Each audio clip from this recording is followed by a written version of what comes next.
ערב טוב, אנחנו מציינים היום ערב 15 במנחם אב. מחר אחר הצהריים אנחנו כבר לא אומרים חנון מכיוון שזה יום טוב. השנה זה חל ביום שישי, וכלומר זה מתחיל מערב היום בעצמו יום שישי ונמשך אחר כך ליום שבת. נקרא ביחד מה נאמר במשנה ביחס לחג המיוחד של 15 באב. לאחר מכן קצת נסביר מה כתוב על זה בחסידות, מה המיוחד של היום הזה. בהשגחה פרטית אנחנו מתאספים ערב לפני זה כדי שנוכל באמת לחגוג ביום בעצמו כמו שצריך.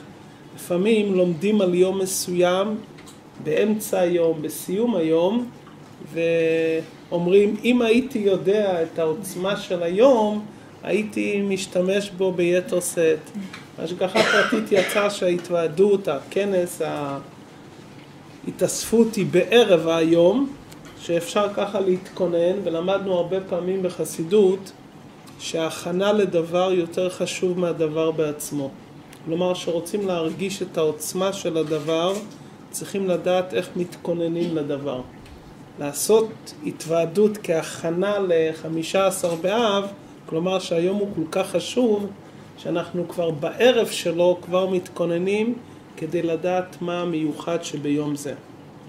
המשנה אומרת בסיום מסכת תענית, אמר רבן שמעון בן גמליאל, לא היו ימים טובים לישראל כ-15 באב וכיום הכיפורים, שבהן בנות ירושלים יוצאות בכלי לבן שאולין, שלא לבייש את מי שאין לו. ובנות ירושלים יוצאות וחולות בכרמים, ומה היו אומרות? בחור, שנה עיניך וראה מה אתה בורר לך. אל תיתן עיניך בנוי, תן עיניך במשפחה. שקר החן והבל היופי, אישה יראת השם היא תתהלל. ואומר תנו לה מפרי ידיה ויעלוה בשערים מעשיה. צאנה וראינה בנות ציון במלך שלמה ביום חתונתו, ביום שמחת ליבו. יום חתונתו זה מתן תורה, יום שמחת ליבו זה בניין בית המקדש. זו המשנה האחרונה במסכת תענית. מכאן אנחנו יודעים את הייחודיות של היום המיוחד ט"ו באב. מה היה באותו יום? לא רק באותו יום אלא גם ביום הכיפורים, היו יוצאות בנות ישראל וחולות בכרמים, כלומר מטיילות, מסתובבות ורוקדות בכרמים. זה היה יום של שידוכין, של היכרויות, ויום שבזכות היום הזה נהיה בעם ישראל בניין של הרבה בתים. והמשנה מפרטת מה היו אומרות הבנות. חלקם היו אומרים שקר החן והבל היופי, חלקן היו אומרות אדרבה, תן עיניך במשפחה. ויש בתלמוד כמה קבוצות של בנות, כל אחת הייתה מדברת בסגנון שלה מה הכי מתאים לפי המעלות והיתרונות שהשם בירך אותה. מדוע נבחר היום הזה, יום ט"ו באב, ליום כזה? שהמשנה אומרת לא היו ימים טובים לישראל, מה הסיבה שדווקא יום זה נבחר? יש בזה בתלמוד כמה סיבות מדוע דווקא היום הזה נבחר. אומר בקצרה את הסיבות וננסה להבין מה אנחנו יכולים להבין מזה לימינו אלו. סיבה ראשונה, שהיא הסיבה המקורית והכי קדומה בזמן, לפי שבאותו יום כלו מתי מדבר. שהמרגלים חזרו בתשעה באב והוציאו דיבה רעה על ארץ ישראל, נגזר על אבותינו שאותו דור מאלו שהיו מבין 20 ומעלה יישארו במדבר.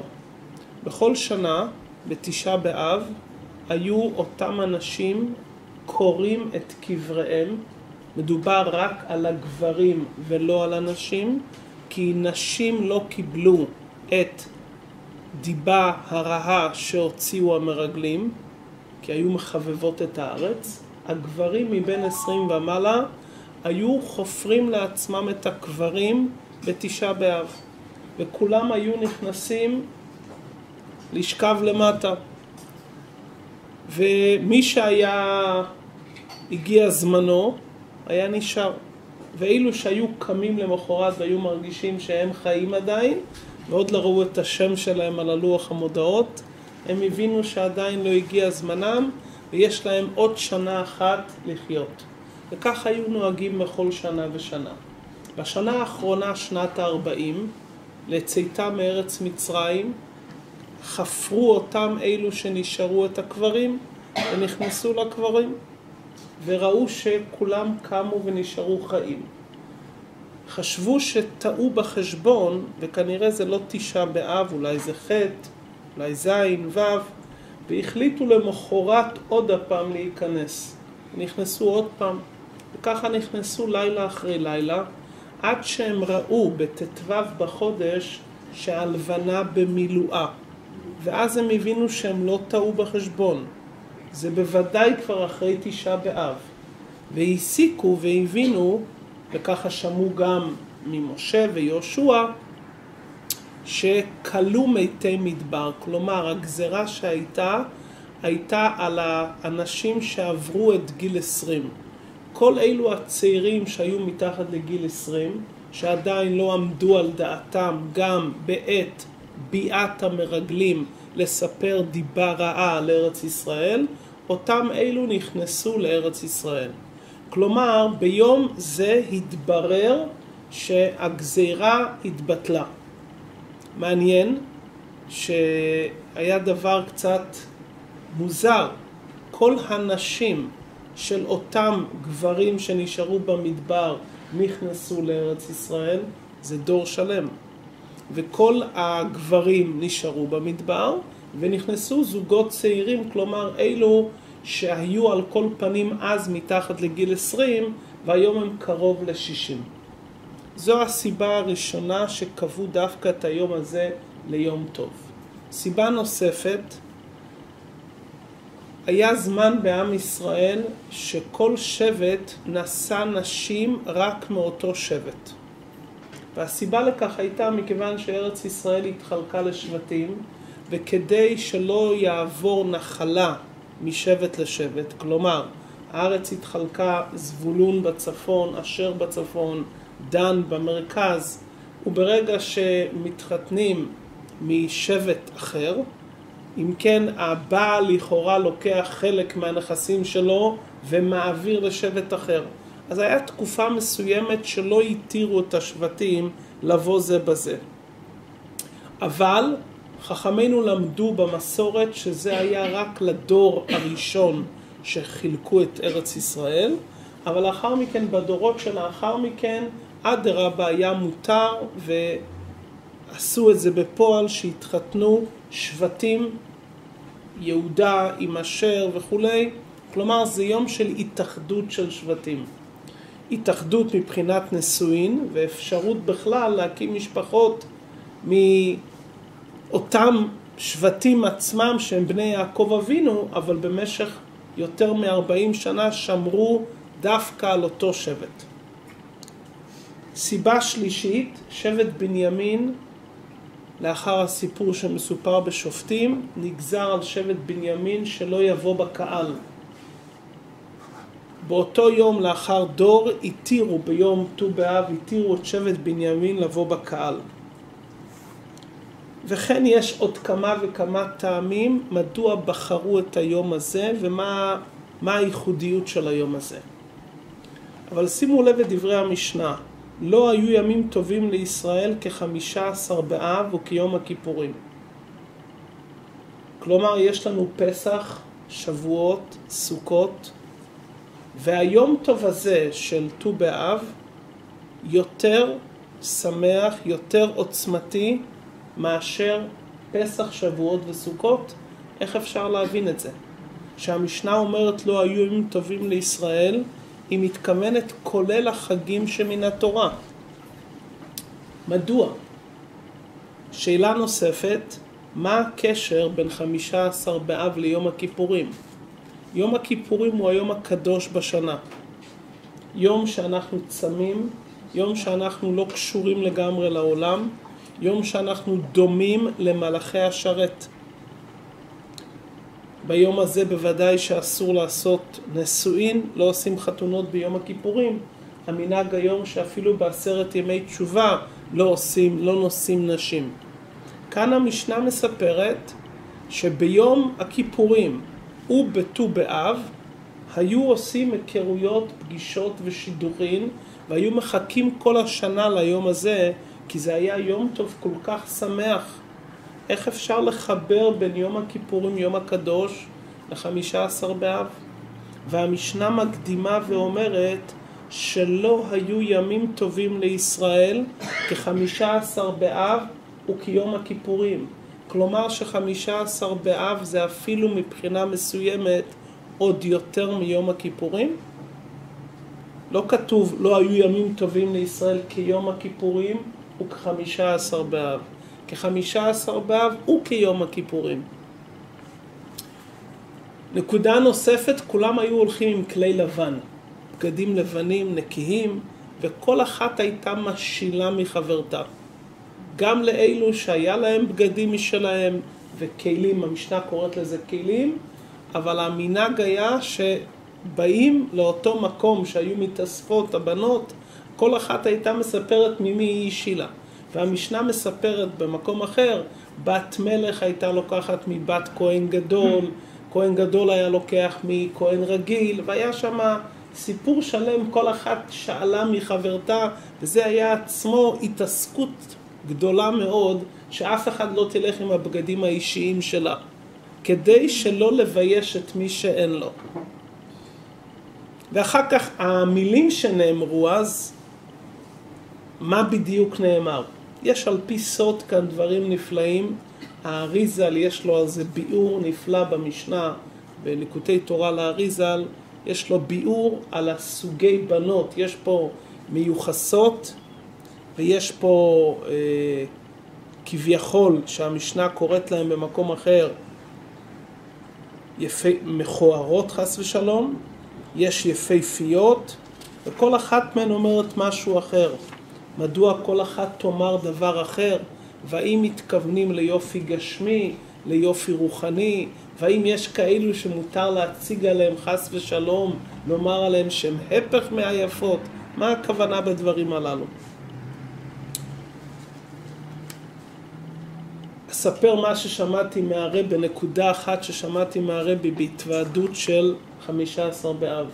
הרבי היה מתוועד כמעט קבוע ב-15 באב, למרות שהאדמו"רים שקדמו לא עשו התוועדות ב-15 באב. יש ביאורים קצרים שמובאים מאדמו"ר הרש"ב, אבל בוודאי שלא היה התוועדות ביום הזה.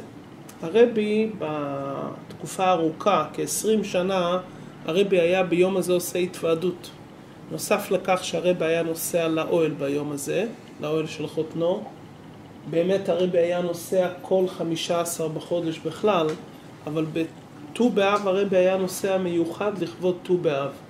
והרבה פעמים היה התוועדות שחזר מהאוהל, היה מאמר חסידות והתוועדות של כמה שיחות עם סיום מסכת. זאת אומרת, זה היה ממש יום טוב שלם אצל הרבי. בתשנ"א, שחלה הקביעות כמו השנה, תשנ"א זה היה השנה שהרבי היה איתנו פעם אחרונה בט"ו באב בגשמיות. ט"ו באב היה ביום שישי, והרבי ביקש בשבת לפני זה שיעשו התוועדויות במשך המעת לעת, אנשים ונשים, ושיהיה כזו שמחה גדולה שהשמחה תזכיר את פורים כמו עד אלא ידע, ושיוכלו לומר שלא היו ימים טובים לישראל כ-15 באב בברוקלין ובארץ ישראל. היה שמחה מאוד מיוחדת באותו שנה, והרבי אמר להמשיך את זה אחר כך לשבת. כלומר זה לא יום רגיל. אם אנחנו נתבונן בדברי המשנה, עצם ההשוואה בין יום הכיפורים לט"ו באב, איזה קשר? יום הכיפורים אנחנו נמצאים בעולם מרומם לחלוטין. ולהשוות את זה המשנה. אנחנו יודעים שבזוהר הקדוש יש איזו השוואה בין פורים ליום הכיפורים. אז זה בזוהר הקדוש. אבל פה במשנה, משנה נכתבה על ידי התנאים, שיום הכיפורים זה עד כדי כך חשוב, וט"ו באב מתחבר ליום הכיפורים. נקודת הדברים כך. השם ברא את העולם שאין מצב שהאדם נמצא בעלייה תמידית. למרות שבפסוק כתוב ילכו מחיל אל חיל, והאדם צריך תמיד לשאוף, ללכת קדימה, אבל תמיד חייב שיהיה לאדם איזה וקום שמושך אותו אחורה, ויש דברים ואילוצים שונים שגורמים לאדם לעמוד במקום אחד, ובדרך כלל שעומדים גם הולכים אחורה. לפעמים זה לא תלוי בו, לפעמים זה מצב משפחתי, לפעמים זה משהו שקשור עם העבודה, מקום העבודה, לפעמים סתם איזה מזג אוויר לא נעים, אבל על כל פנים העולם בנוי שכל אדם יש אצלו מצבי רוח משתנים, ויש ירידה רוחנית, שאדם מרגיש לא התפללתי כמו שצריך ולא מצליח להתקדם איך שאני רוצה, ואין אדם שיכול לומר על עצמו אני תמיד נמצא בתנועה של עלייה. והשאלה נשאלת, מה עומד מאחורי המצבים האלו שישנם אצל האדם שינויים במזג האוויר הרוחני, הגשמי, הנפשי, והקדוש ברוך הוא מסדר לכל אחד את השינויים האלו. גם מי שאומר אני מחזיק חזק ואני תמיד עם פנים קדימה, אבל הוא יודע בתוך עצמו שיש קדימה ואחורה בבחינת והחיות רצו ושוב. הוא רץ הרבה קדימה ואז יש פתאום תנועה של שוב. מה טמון בזה? ולמה ככה העולם נברא? והאם זאת תאונה או שאדם צריך לדעת לו אני רק הולך קדימה, לא מתייחס למצבים שיש לי רגעים מאחורה? והשאלה באמת אולי אם נתבונן בעומק יותר, מדוע השם סידר בכלל שאדם צריך ללכת לנוח בלילה? לכאורה, הלילה זה הפסד של כמה וכמה שעות טובות. האדם חי 120 שנה, אם האדם ייקח את השעות שהוא הלך לנוח, כמה ימים וכמה חודשים וכמה שנים זה מצטרף, שאדם לא עושה מאומה. בוודאי כולם יודעות את הסיפור, הפתגם, ששאלו פעם את נפוליאון מדוע הוא יושן מעט. אמר נפוליאון שאני יושן אני ככל האדם, ואני מלך, ואני רוצה להרגיש את המלכות. אני לעולם לא יכול להרגיש שאני מלך שאני ישן. ולכן אני משתדל להיות כמה שיותר ערני. זאת תשובה פשוטה, אבל תשובה אמיתית. כי אדם ישן, אז כולם שווים לכאורה בשעת השינה. והקדוש ברוך הוא סידר את העולם לכתחילה, שאדם מוכרח להגיע לרגעים של שינה. בשינה הוא עייף, והוא קם עד שהוא מצליח להתאפס. מי צריך את זה? מה זה כל כך טוב? היום אנחנו מבינים, השינה זה אדם חוזר לעצמו וכולי, אבל כשם שהאדם יכול להחזיק מעמד 14 או 16 או 18 שעות, אז ככה יכול להיות שהאדם יחזיק מעמד שבוע, ואחר כך יצטרך לישון, או אחת לחודש. הקדוש ברוך הוא סידר שהאדם צריך לישון, אדם נורמלי, אחת ליום הוא צריך לישון כמה וכמה שעות. מה הסיבה? יסוד העניין שהאדם נברא בכזה מצב שהוא חייב להיות בשינויים כדי להרגיש התחדשות. אם אין שינויים, אין מצב של התחדשות. ושינויים נוצרים מזה שחסר לך משהו, ואתה מרגיש צמאון לדבר, ואז לאחר מכן יש לך תשוקה לדבר, ואתה מזנק על הדבר ורוצה את הדבר ביתר שאת. כלומר, האדם לא יכול להיות בתנועה של התלהבות, חיות ושמחה, אם תמיד תיתן לו את הדבר. המגיד ממזריץ' בספרים שלו, מגיד דבריו ליעקב, אומר את זה בשורה מאוד מעניינת. תענוג תמידי אינו תענוג. תענוג תמידי אינו תענוג. נתאר לעצמנו, אדם אוהב גלידה מסוימת, אוהב מאכל מסוים. באנו עכשיו להתוועדות, כל אחד בודק את הסוגי מאכלים החדשים שהוא לא ראה. אבל אם כל המאכלים על השולחן, עם הצבעים וכו', היו תמיד אצלנו כל יום, לא היה מעניין. ברגע שאתה נותן לאדם את הדבר הכי אהוב עליו, אבל אתה נותן לו איזה שחרית, מנחה וערבית, אין לזה שום ייחודיות. הייחודיות הוא מתי שיש לך מאכל שונה, שאתה מקבל אותו אחת ואז פתאום אתה מרגיש את ההתלהבות שבדבר. ככה זה בגשמיות. הדבר שהכי אהוב על האדם, הוא אהוב עליו מכיוון שהוא יקר. הוא אהוב עליו מכיוון שכרגע הוא לא נמצא בהיצע תמידי. אם הוא בהיצע תמידי, הביקוש פוחת. ככה זה בסדר משא ומתן, וככה זה בחיים מתנהלים. שהביקוש הוא לפי ההיצע. כמה שההיצע הוא יותר נדיר, הביקוש יותר גדול. אבנים טובות ומרגליות, היוקר שלהם, זה הייחודיות שלהם. שהדבר הוא איכותי, הוא חייב להיות יותר במיעוט. שהדבר הוא שהוא פחות איכותי, הוא יכול להיות הרבה בכמות. אז הוא כמותי, הוא לא איכותי. תענוג תמידי, גם רוחני, הוא לא יהיה תענוג אמיתי. ברגע שלאדם יש כל הזמן את אותו תענוג. ברגע שהוא חי עם אותו תענוג כל הזמן, לא יהיה לו בזה תענוג. חייבים לקחת לו את זה. שלוקחים לו את זה, ואז פתאום האדם נזכר באותם רגעים טובים שהיה לו את זה, הוא מתגעגע לזה, אז הוא צמא לזה והוא משתוקק לזה, והצימון והתשוקה מביאים אותו עוד פעם לחיות מחודשת בדבר. היתרון של יום השבת שיש לפניו את 6 ימות החול. אבל אם השבת הייתה יותר מפעם אחת בשבוע, לא היה לה את הייחודיות של שבת קודש. הייחודיות של שבת, שיש ההכנה מיום רביעי, יש אחרי שבת, וחושבים על השבת, ומתכוננים לשבת, ואז, הגענו לשבת כבר ביום רביעי, כבר מתחילים את ההכנות לשבת, כבר חושבים על השבת, מי יהיה בשבת, מי יהיו האורחים של שבת, מה נקנה לשבת. אבל ברגע שזה יחול כמה פעמים בשבת, קדושת השבת לא תורגש. כלומר, הרגש שבדבר זה מכיוון שאין לאדם את הדבר. תענוג תמידי אינו תענוג. הנקודה הזו היא ההסבר הבסיסי לזה שיש לאדם ירידה בחיים, בדברים מסוימים. כי המטרה של הירידה היא לא הירידה. המטרה של הירידה היא העלייה.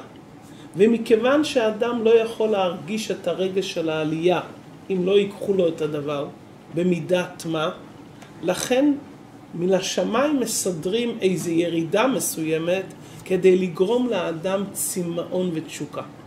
ולכן המושג של ירידת צורך עלייה זו מתנה. זה לא חס ושלום עונש. שאדם נמצא במצב של ירידה מסוימת, לא שהוא בכוחות עצמו ירד. לפעמים זה גם קורה שהוא בכוחות עצמו יורד. אבל המצב הזה זה מתנה שרק אחרי ירידה אתה יכול אחר כך להתעלות למקום יותר נעלה. בסדר העולמות למעלה, כל מלאך ומלאך, יש רגעים שמנתקים אותו מהמקום שהוא רוצה, כדי שיהיה לו צמאון לעלות יותר למעלה. הנקודה הזו של ירידת צורך עלייה, שזו מתנה, קשורה עם היום הזה המיוחד של ט"ו באב. לעם ישראל בהיסטוריה היו הרבה מצבים משתנים, אבל לא היה לעולם ירידה כל כך קשה, כל כך עמוקה כמו תשעה באב. יום שכלו מתי מדבר, אבל לפני זה היו 40 שנה, 39 שנה, שביום הזה נפרדו רבבות יהודים שהיו דור דעה. לאחר מכן הבית חרב בראשונה ובשנייה. ועוד קשיים שהיו לעם ישראל במשך הדורות בתקופה של תשעה באב. זו ירידה. למה השם עשה את זה? בשביל מה יש את הירידה הזו? הרי הקדוש ברוך הוא עצם הטוב להיטיב. מה המטרה בירידה הזו? האם הירידה הזאת זה עונש בלבד? האם צריכים להסתכל על זה רק כעונש? או שכל המטרה של הירידה היא בשביל להגיע לאיזה עלייה, להגיע לאיזה תשוקה וגעגועים? התשובה שאי אפשר להגיע לרגעים הטובים אם אין את המצב של הירידה. יש מאמר של אדמו"ר האמצעי שמסביר על פי חסידות מדוע היה תקופה בזמן אדמו"ר הזקן שהייתה גזירת הקנטוניסטים. גזירת הקנטוניסטים, הצבא הרוסי באותם זמנים לקחו ילדים בגיל 3-4 ל-30 שנה לצבא. והילדים הללו ניתקו אותם מהמורשת של עם ישראל, מהמסורת. הם חזרו לביתם בגיל 30-35 בלי לדעת את השמות של הפרשיות, כי ניתקו אותם בגיל מאוד מאוד צעיר. היו כאלו שידעו קצת. והאדמו"ר האמצעי מדבר בחסידות מבחינה רוחנית, למה עשה השם ככה? איך יכול להיות שמן השמיים מנתקים? ואם ניקח את השאלה מבחינה רוחבית, השאלה היא לא רק על אותם ילדים. נשאל את השאלה היום. ישנם כאלו ילדים שנולדו בבתים שלעת עתה בבית הזה עדיין לא יודעים מכל מה שכתוב בספרי הקודש. ויש להם חוסר ידע בדברים בסיסיים.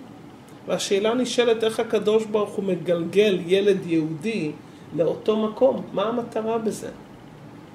נקודת הביאור שם שהצמאון והשמחה והתענוג שיהיה לאותו ילד ברגע שמן השמיים יזמנו בידו לפגוש את הנשמה האלוקית, תהיה הרבה יותר איכותית מאותם אלו שזכו להיות לכתחילה באווירת קודש. וכביכול היה שווה לקדוש ברוך הוא את הצמאון והתשוקה והשמחה שיש לאותם נשמות ברגעים שהם פוגשים את הנשמה ומתחבקים איתה, יותר מאותם אלו שמבחינה כמותית אוספים הרבה ימים שקשורים עם השם. כמובן זה הסבר רוחני, וזה הסבר שאומרים אותו בדיעבד. לא שלכתחילה האדם יאמר אני אלך לירידה בשביל להגיע לעלייה. אבל יכול להיות מצב כזה שמגלגלים מישהו לכזה מצב כי רוצים להביא אותו למקום איכותי יותר. וזו הסיבה היחידה וההסתכלות הפנימית על אותם רגעים שיש לאדם קושי או ירידה, שהמטרה להגיע ליום טוב שלא היו ימים טובים לישראל כמו אותו יום טוב. פסח היינו במצרים, גם הייתה ירידה, אבל עוד לא היינו עם. סוכות זכר ליציאת מצרים. ט"ו באב זה היום שבא אחרי הירידה העמוקה ביותר, והיום שמביא אותנו לעלייה הגבוהה ביותר. כי ט"ו באב זה העלייה וההשלמה לחורבן בית ראשון לחורבן בית שני, שזה הבית השלישי. וכפי שהמשנה מסיימת, זה בניין בית המקדש ייבנה במהרה בימינו. כלומר, השלימות של אותו חיסרון וירידה זה העלייה של בית המקדש. הנקודה הזאת היא שאנחנו חוגגים עכשיו את ט"ו באב, זו נקודה מאוד חשובה לכל אחד מאיתנו. כי כל אחד מאיתנו נמצא במצבים כאלו. וברגע שהאדם יתבונן שכל המטרה של הירידה זה עלייה וצמאון ותשוקה ושמחה שיהיה לו את הדבר, הוא יסתכל על אותם רגעים באופן אחר לגמרי. לפעמים האדם מסתכל על הרגע של הירידה כהליכה אחורה, ואפשר להסתכל כתחילת זינוק קדימה. וזה נראה הבדל קטן, אבל זה הכל תלוי בראש של האדם. יש אדם אומר, כרגע אני הלכתי אחורה. הספורטאי שהולך אחורה, לפני שהוא מסתער, הוא לא אומר הלכתי אחורה. הוא אומר, אני עכשיו מתכונן להסתער. אבל למה הלכת אחורה? אתה מתרחק מהיד. היית פה, פתאום תפסת תנופה מאחורה.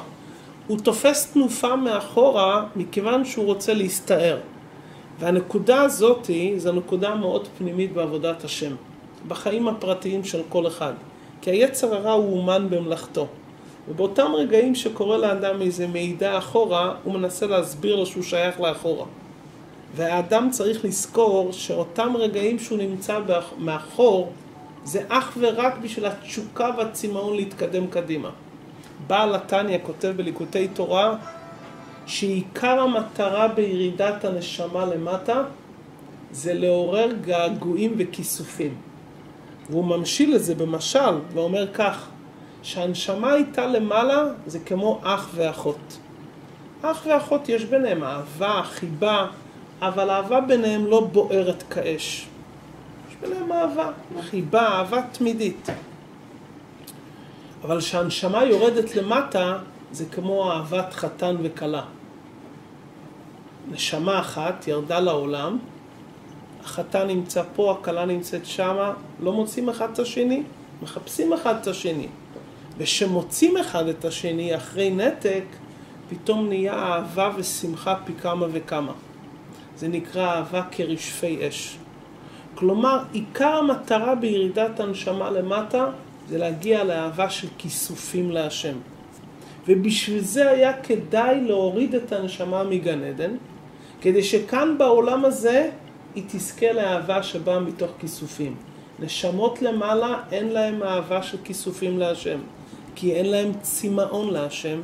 המושג צמאון, תשוקה, אין למעלה, כי למעלה הכל נזיל, הכל נמצא. אין ירידה אמיתית. אם יש ירידה זה לרדת מדרגה גבוהה מאוד לדרגה נמוכה לפעמים, קצת. שיורדים מספירת החוכמה דאצילות לספירת הבינה דאצילות, לא מרגישים כל כך את הירידה. אבל שהנשמה יורדת לתוך הגוף כאן בעולם הזה, זה באמת ירידה אמיתית. אבל הירידה הזאת היא בתוכה נותנת לנו את האפשרות לצמאון. וזה הסיבה.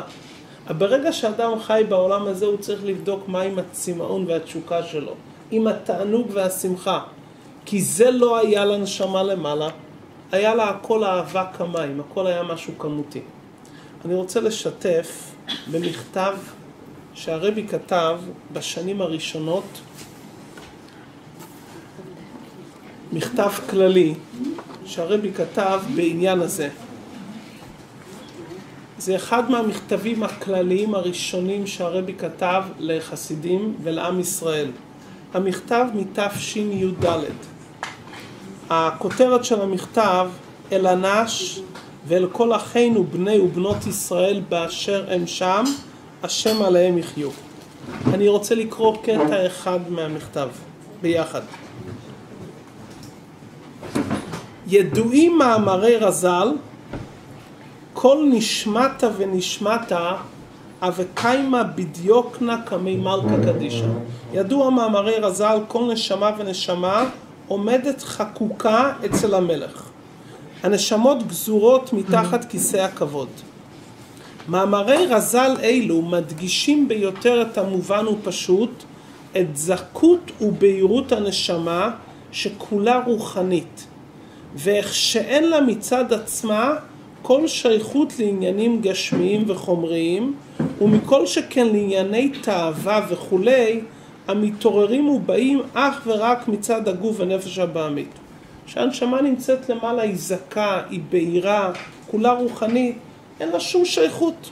כאן היא מתעוררת בדברים אחרים. אף על פי כן רצה הקדוש ברוך הוא, אשר נשמה זו, שהיא חלק אלוקה ממעל ממש, תירד למטה ותתלבש בגוף גשמי וחומרי, להיות קשורה ומאוחדת בו במשך כמה עשיריות שנים. תשמעו את המילים. זאת אומרת, אשר במשך עשיריות שנים תהיה הנשמה במצב שהוא בניגוד גמור לטבעה העצמי. למה עשו זה לנשמה? הטבע שלה זה אלוקות. עומדת תחת כיסא הכבוד, נמצאת חקוקה. כאן למטה היא מוצאת דבר חדש. וכל זה כדי למלא שליחות הבורא, לזכך את הגוף, ולהאיר ענייני העולם הזה הגשמי השייכים לאדם באור אינסוף, לעשות מקדש ומשכן לשכינתו יתברך. ואז, הרי כל עינויי ואיסורי הנשמה מהיותה בגוף בעולם גשמיים, כעין ואפס נחשבו.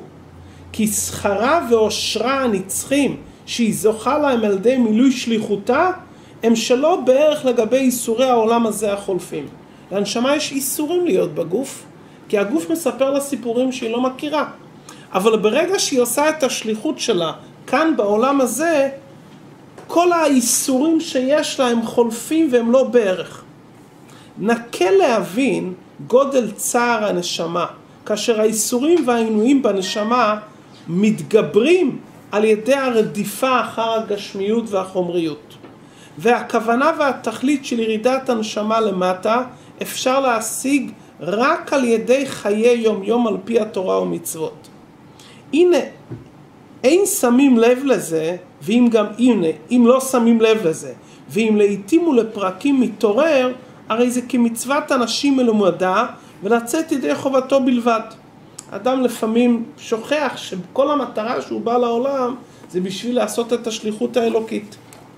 מלבד העיקר שבדבר שמאבדים את ההזדמנות למלא רצון הבורא ואת השכר והעונש הנצחי הבא על ידי זה, הרי זה הפך השכל הבריא, לרדוף ולתפוס בחלק הקשה הרע אשר בחיים, היינו לשעבד את הנשמה ולדקות אותה בירידתה בגוף, ולדחות בשתי ידיים את החלק הטוב שבירידת הנשמה, מאיגרא רמא לבירא עמיקתא, היא העלייה הגדולה על ידי קיום רצון הבורא. זאת אומרת, כשאדם מתבונן שלנשמה יש כל כך הרבה איסורים בגוף ובעולם הזה, והדבר היחיד שיכול לנחם אותה זה לעשות את רצון השם, ושמאבדים את ההזדמנות, אתה תופס את החלק הקשה, כלומר אתה משעבד את הנשמה ומדכא אותה, דוחה את הנשמה, מדכא אותה תחת עולם הזה. וזה בא בגלל עניין של רוח שטות, שהאדם לא מבין שהנשמה שהיא חלק אלוקה הייתה מוכרחת להתלבש בגוף בשביל כמה עשיריות בשנים, השכל הפשוט מחייב להשתדל בהגיעה עצומה להשיג את הטוב הצפון דווקא על ידי חיים ביום יום על פי הוראות התורה בכל דרכיך דאהו. מסיים הרב את המכתב. השם יתברך הוא עצם הטוב. מכריח את הנשמה לרדת מאיגרא רמא לבירא עמיקתא בשביל לימוד התורה וקיום המצוות. הרי זה ראיה והוכחה גמורה כמה גדול התלמוד וגדול המעשה. שימו לב למילים הבאות.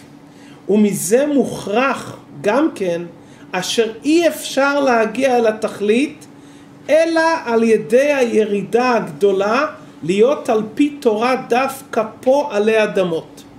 אילו היה דרך קל ונוח יותר, לא היה השם יתברך מכריח את הנשמה לרדת ירידה אחר ירידה מתחת כיסא הכבוד עד לעולם הזה התחתון שבכל העולמות. רק כאן בבירא עמיקתא יכולה הנשמה להגיע לרום מעלתה למעלה ממלאכים, כי צדיקים הם למעלה ממלאכי השרת. וכאשר יעמיק האדם במחשבתו בגודל מעלת התורה והמצוות ובעולם הזה דווקא, ואשר התורה והמצוות הוא הדרך היחידי להגיע לתכלית המקווה, בו יבוא לשמחה גדולה בחלקו וגורלו, למרות ריבוי העלמות וההסתרים מבית ומחוץ, אשר בעולמנו זה. ורק אז יוכל לקיים את הציווי עבדו את השם בשמחה, שהיא דרך עבודה ואבן פינה בשיטת הבעל שם טוב, כמבואר בתורת חסידות חב"ד, כמו שמסביר אדמו"ר הזקן בספר התניא, פרק חו"ב, פרק ל"א ואילר בברכה.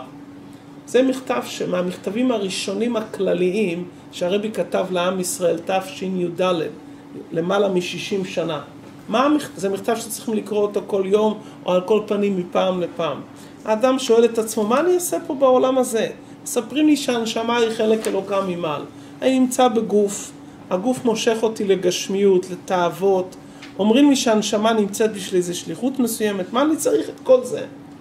הקדוש ברוך הוא אבא שלנו, אבינו אב הרחמן, הוא רוצה את הכל לטובתנו, הוא עצם הטוב להיטיב. אם הייתה אפשרות אחרת להביא את האדם למקום יותר טוב, בדרך יותר קלה, בדרך יותר קצרה, הקדוש ברוך הוא לא היה עושה לנו את הקיצורי דרך? אם הקדוש ברוך הוא מנהל אותנו בדרך הזו, והוא עצם הטוב להיטיב, והוא אבינו אב הרחמן, ברור שזו הדרך היחידה והקלה, בלשון של הרבי. אם היה דרך קלה ונוחה יותר, השם לא היה מכריח את הנשמה לרדת לגוף. אם נרחיב איזה קדימה, אדם קורא לו איזה דברים שלא בדיוק מסתדרים לפי התוכנית שלו. הוא היה רוצה מזמן כבר להיות רב גדול, להיות חכם גדול, להיות עשיר גדול, להיות בעל תואר שני, להבדיל. הוא היה רוצה כבר מזמן כל מיני דברים, והדברים לא מסתדרים בדיוק איך שהוא רוצה. הוא אומר, למה יש לי פתאום תקלה פה ותקלה שם תקלות שלא תלויות בו בכלל. לא תלויות בו, עשיתי כל מה שיכלתי. ופה יש הפרעה ושם יש הפרעה. אבל הקדוש ברוך הוא מנהל את העולם, והוא עצם הטוב להיטיב, ויכול להיות שהירידה הזאת והאילוץ הזה זה לא לטובה, וזה לא בשביל להביא אותך למקום יותר טוב. זה ט"ו באב. היום טוב של ט"ו באב זה שאתה קולט שכל ירידה היא צורך עלייה. זה יום טוב נפלא ביותר. ברגע שהאדם קולט שכל ירידה היא צורך עלייה, אז לא היו ימים טובים לישראל כ-15 באב. אם קולטים את הנקודה הזו, אז הט"ו באב חוזר על עצמו כמה פעמים ביום, ולפחות כמה פעמים בשבוע או בשנה. שאתה אומר, רגע, מה זה הט"ו באב? זה מלמד אותנו שגם אחרי ירידה כל כך קשה, נהיה יום כל כך שמח. וככל שהירידה היא עמוקה יותר, השמחה תהיה יותר גדולה ועמוקה. כשיהודי חי עם הנקודה הזאת, אז כל השנה הולכת אחרת. כלומר, ט"ו באב זה הסיפור של ירידת הנשמה בגוף, זה הסיפור של ירידת בני ישראל בגלות, זה הסיפור של הירידות שקוראים לכל אחד ואחת מאיתנו.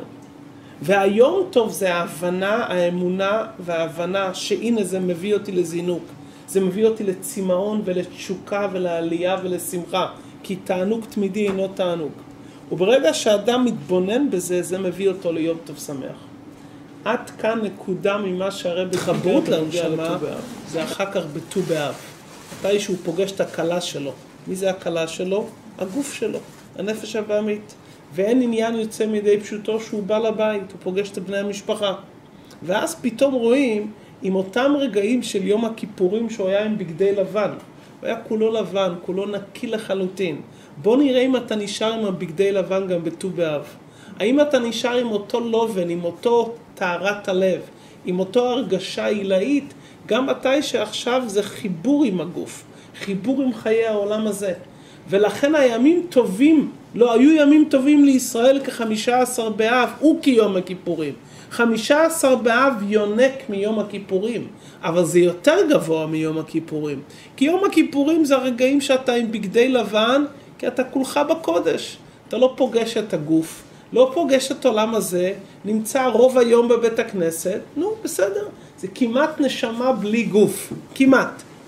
נו, אז אתה נמצא כל כולך בעולם העליון, אבל המבחן הוא אחר כך בט"ו באב. כלומר, החיבור בין ט"ו באב ליום הכיפורים, זה משלים אחד את השני. אי אפשר לעשות את השליחות בט"ו באב, כלומר, השליחות עם הגוף, עם הנפש הטבעית, עם המשפחה כפשוטו, עם חיי העולם הזה, שכל המטרה זה העולם הזה, והעולם הזה יכול לרומם אותך למקום הרבה יותר גבוה. בתורת החסידות יש אריכות גדולה בסוד של אשת חיל עטרת בעלה, נקבה תסובב גבר, כלומר שדווקא באמצעות העולם הזה, ודווקא באמצעות החיים הגשמיים, ודווקא באמצעות מוסד הנישואין, ודווקא באמצעות האישה כפשוטו, האדם יכול להגיע ולפגוש את הנשמה בשיא טהרתה. זאת אומרת, הט"ו באב זה המבחן, האם היום הכיפורים היה כמו שצריך. האם הבגדי לבן שלבשת ביום הכיפורים נשארו? כי יכול להיות שעכשיו אתה כבר עם בגדים אדומים, או בגדים כהים, או שם הבגדים שאתה כבר כל כולך בעולם הזה. שכחת שבעצם אתה בגדי לבן. זה מתחבר עם מה שאמרנו לעיל, שהנשמה בהיותה למעלה זה אח ואחות. אהבה כמים, אבל המטרה זה אהבה כרשפי אש. אבל אם אנחנו לא נמצא זמנים של אהבה כמים, כלומר להתחבר להשם באופן טבעי, לא נוכל ברגעים של הנתק לעורר אהבה כרשפי אש. חייבים שיהיה קודם רגעים שיהיה אהבה כמים, כלומר להרגיש טוב עם הנשמה, להרגיש טוב עם הרגעים שאני מתחבר לחלק הלבן שבתוכי, לחלק הנשמתי. וזה נותן לי אחר כך כוח מתי שאני יורד לעולם, גם להתעורר בצמאון ולהשלים את הכוונה האלוקית. בזה עצמו יש בחסידות נקודה קטנה, מעניינת מאוד, ובזה נסיים את הקטע. יש שמדברים על הקלה, שהקלה זה הגוף. הגוף, עולם הזה, יש מחלוקת בין בית הלל לבית שמאי, מה צריכים להגיד לכלה. בית שמאי אומרים כלה כמות שהיא. אתה מדבר לכלה, תספר מה היא, אל תספר שבחים שאין. בית הלל אומרים, תמיד תגיד לכלה נאה וחסודה. תמיד תספר בשבחה. בפני החתן תדבר בשבחה. יש מאמר נפלא מאדמו"ר הזקן, שמסביר את המחלוקת של בית הלל ובת שמאי ברוחניות. אומר רק משפט אחד. בית שמאי אומרים, תשמע, אם יש לך דברים שליליים לגוף, לנפש הטבעית, אל תלטף את הגוף, אל תספר דברים מלמעלה. תגיד, אתה לא בסדר, תדבר ברור מה לא בסדר. בלשון בית שמאי, שמאי זה מלשון שם. כל דבר במידת הדיוק הוא שם כל דבר. אם זה חיגרת, תשומה, אם יש בעיה רוחנית, אתה לא מתקדם, אתה לא רואה את ההשגחה הפרטית, תספר את האמת, אל תנסה להחליק דברים. בית הלל מלשון הלל, אור, משפחים, הוא תמיד תגיד כלה נאה וחסודה. מסביר אדמו"ר הזקן, זה שיטת החסידות. שגם ברגעים שאתה מרגיש איזו נפילה שהגוף קצת חיגרת תשומה, שהגוף לא מתקדם לפי הרצון האלוקי, תמצא את המעלה של הנשמה, תמצא לדבר עליו שהוא נאה וחסודה. ותשפיע עליו כל כך הרבה אור חיובי, שעל ידי זה החיגרת והסומה ייעלם. זאת אומרת, בית הלל יודעים שיש כאלו מצבים שהאדם נופל למטה. אבל גם אז, מהי העיצה? העיצה לרומם ולהגביה ולדבר ממקום יותר גבוה. כתורת הבעל שם טוב הידועה, סור מרע על ידי ועשי טוב. הפירוש הפשוט בפסוק, סור מרע ואחר כך עשי טוב. זה כביכול דעת בית שמאי. עד שאתה לא מתנקה, אני לא רוצה לדבר איתך על דברים טובים, גבוהים, רוחניים. קודם תתנקה מהמקום שאתה נמצא. באה תורת החסידות ומבארת בעומק יותר, נכון, חייבים לסור מהרע. לכל אדם יש מידות שהוא צריך לתקן, הנהגות, הרגלים, זה החיים, הפרויקט של החיים. אבל איך עושים את זה? על ידי ועשי טוב. לכן תמיד קלה נאה וחסודה.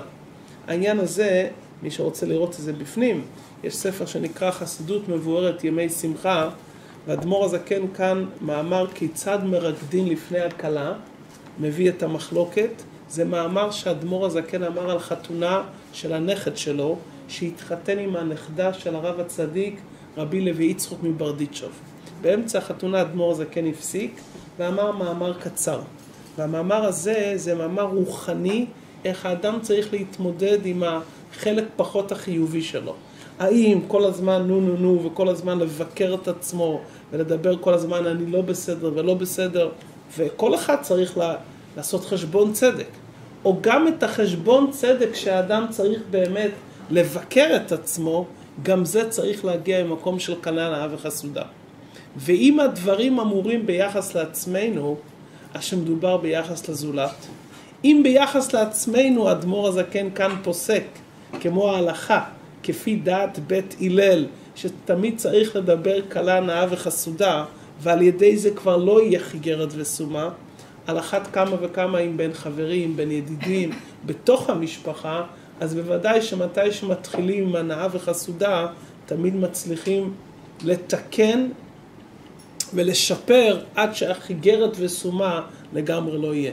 זה מאמר שמאוד כדאי ללמוד אותו, מכיוון שמאמר נותן הסתכלות בריאה על החיים, גם ביחס לעצמנו, בתוך עצמנו, וגם ביחס לסביבה. היום טוב הזה, כפי שאמרנו, הוא קשור במיוחד עם נשים. מכיוון שרואים שהיה זמן של שידוכים, וכפי שאמרנו בתחילת הדברים, מתי מדבר היו רק הגברים. הנשים כולם נכנסו לארץ ישראל. אני רוצה לסיים באיזה קטע משיחה של הרב, מה השליחות של נשים. הרי אנחנו נמצאים בהתוועדות של נשים של ט"ו באב, ונשים צריכות לדעת את הזכות ואת האחריות שלהם. אני אקרא עמוד אחד משיחה של הרבי, שנוגעת לכל אחת מאיתנו, ונשים שמתאספות, כמו שהרבי ביקש בכל מקום, שיהיה תמיד התאספויות שנשים תתאספנה אחת לחודש, אחת לתקופה, וידברו בינם לבין עצמם, אנחנו הרי מתקרבים לקראת תחילת של שנה חדשה. כמה מילים מה שהרבי אומר, מה התפקיד של הנשים. ושקוראים את זה, מאוד מעניין איך שהרבי יורד לפרטים ולפרטי פרטים. האישה, הרבי מביא פה שהאישה מוסיפה עילוי בנשמה. לפי היסוד שדיברנו, שהגוף מוסיף בנשמה, ככה הנשות ישראל מוסיפות גם בבעלים. וכן הוא בפשטות, שהאישה עקרת הבית צריכה לפעול עילוי בכל הבית, אצל הבית והילדים. בכל הקווים תורה, עבודה וגמילות חסדים. האישה צריכה לדרוש ולעורר את הבעל בנוגע לעניין המצוות, כולל כמובן נתינת הצדקה. וכן בעניין קביעות עיתים לתורה, שלא יצא ידי חובתו בלימוד שיעורי חיטת, אלא לקבוע עיתים ללימוד התורה בריבוי, ולשמור את זמני הקביעות. כשמדובר אודות נתינת צדקה, יכול הבעל לטעון שאין לו כסף ליתן את צדקה, כיוון שצריך כסף עבור צורך זה וצורך זה, לנסוע לקונטרי, לנסוע לנאות דשא, לנופש.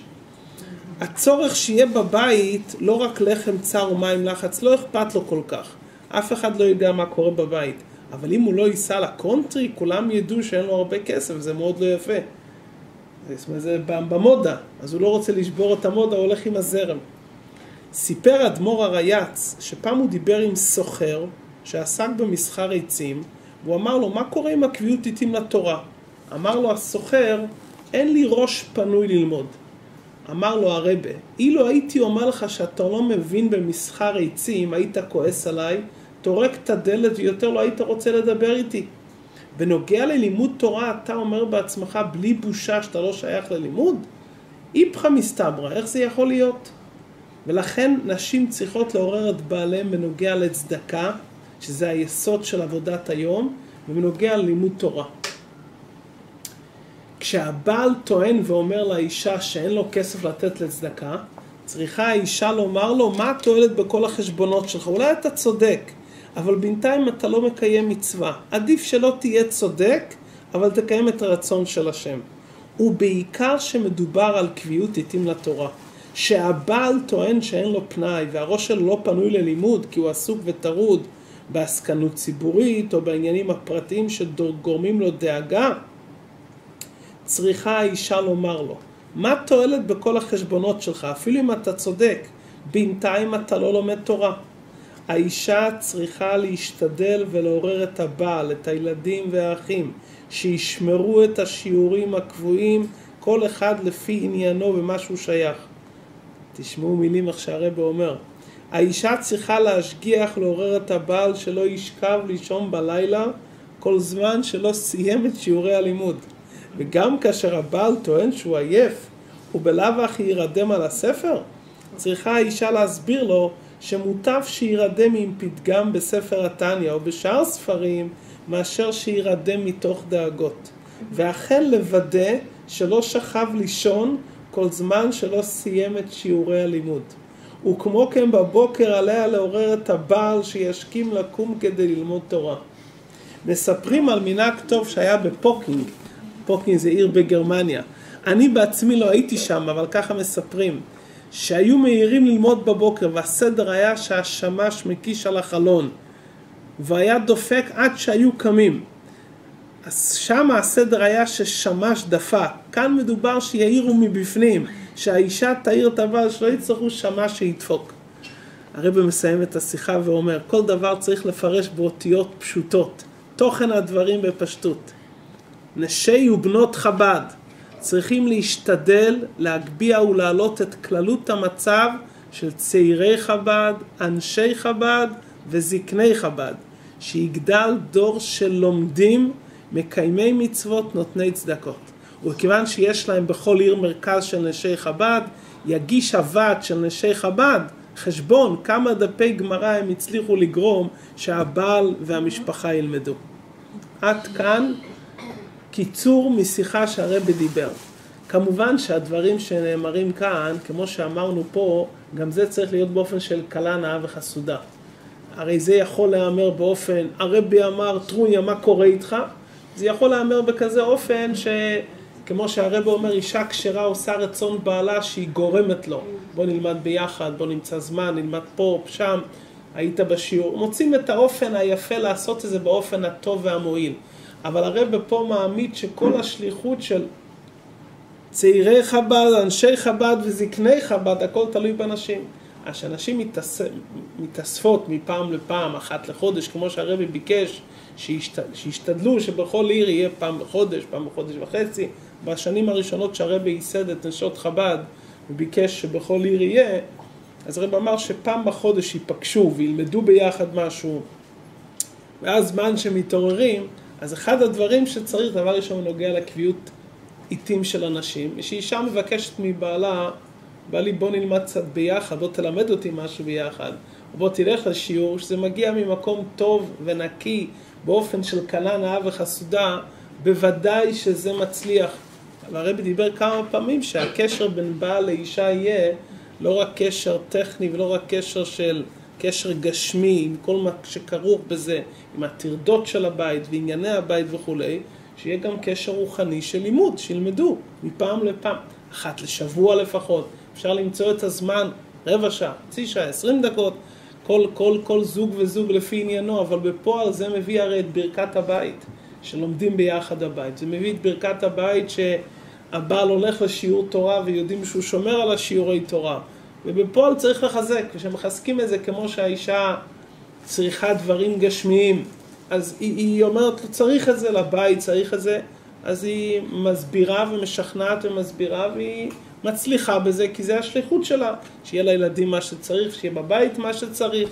אז על דרך זה גם בעניינים הרוחניים, וזה מתחבר השיחה הזאת היטב עם כל מה שדיברנו, שאדרבה, שכל העניין של ט"ו באב זה יותר מיום הכיפורים. יום הכיפורים זה חתן בלי כלה. בסדר, זה יום קדוש מאוד, אבל זה לא תכלית שלמות העניין. שלמות העניין זה כמו ט"ו באב, שבאמצעות הכלה אז נהיה השמחה הגדולה ביותר. יעזור השם יתברך שבזכות שמו שאנחנו התאספנו בערב ט"ו באב כהכנה ליום כזה מיוחד, שחז"ל מעידים שהוא כמו יום הכיפורים. כמדומני אם כל אחת מאיתנו תחשוב על זה דקה אחת ברצינות, שהיום הזה שאנחנו נכנסים עליו מחר בצהריים, חכמינו במשנה אומרים שהיום הזה דומה ליום הכיפורים. דומה. ולפי איך שדיברנו יש בו אפילו יתרון על יום הכיפורים, אז אם כל אחת תחשוב על זה, רגע, זה באמת ככה, זה יום שישי באמת. בסדר, אז זה יום חמישי, התחלנו את זה היום, מוצאים זמן מחר ללמוד משהו על ט"ו באב, אחר כך לחשוב על היום המיוחד הזה ולחזק את הקשר הרוחני בין החתן והכלה שבתוכנו, בין הנשמה והגוף, לחזק את הקשר בתוך הבית, החתן והכלה בתוך הבית בעצם על ידי קשר, איך שהרב אומר, קשר רוחני ולימוד, ובמילא זה משפיע על כל בני הבית, אז נזכה בעזרת השם לראות את העלייה שבאה אחרי הירידה, כפי שדיברנו בעריכות לפני זה, שכל היום טוב ט"ו באב, זה הסמל היום טוב שאני מכיר שירידה היא צורך עלייה. אנחנו בטוחים הרי שנזכה לראות באמת את זה בגלוי, אבל כל שנה ושנה בט"ו באב זה הלבנה בשלמות, זה יום עוצמתי לעם ישראל, וזה יום שפה מתחיל הגילוי של הגאולה השלמה, מכיוון שזה יום שבא אחרי החורבן של בית ראשון ובית שני. השיחה הזאת נמצאת פה, המאמר כל אחד יכול להסתכל בפנים, ובעזרת השם נזכה לראות את העלייה שאחרי הירידה כסיום דברי המשנה, שיבנה בית המקדש במהרה בימינו. זה הסיום של המשנה, מה שאנחנו מנגנים, אומרים כל יום בתפילה. איפה זה כתוב? זה כתוב כאן במשנה, בסיום העניין של ט"ו באב, שכל המטרה להגיע לשיבנה במהרה בימינו. אמן.